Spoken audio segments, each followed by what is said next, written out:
Everything has now been heard, and here's the final thing I want to say.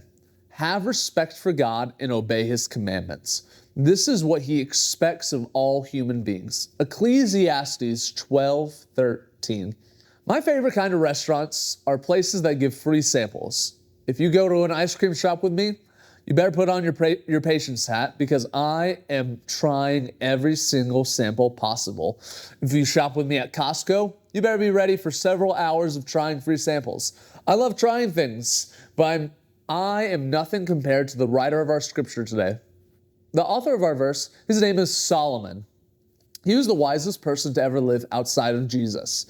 And he became so rich and so mighty, he could have whatever he wanted. So guess what he did? He had everything and tried everything. He was rich, he was popular, he was wise, and yet he wasn't happy.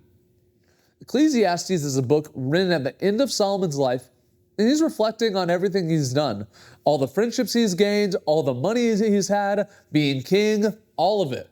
And he says all of it was meaningless. The reason why is because he was expecting good things to be God. Friends are awesome. Money is a great tool. Being wise is awesome, but none of them compare to being friends with God and putting him first. Solomon tried putting friends first, money first, popularity first, and said it did not work.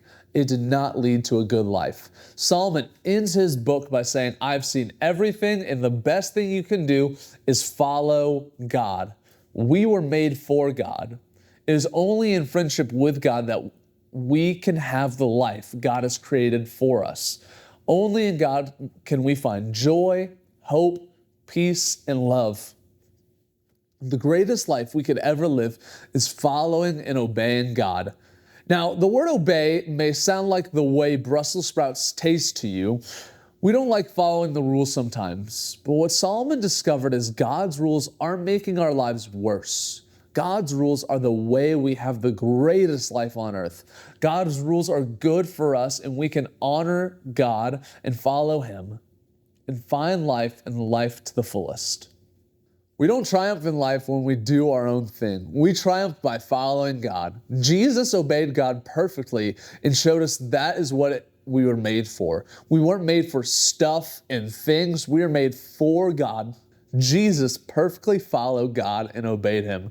We will never be perfect, but because of Jesus, we are invited into friendship with God.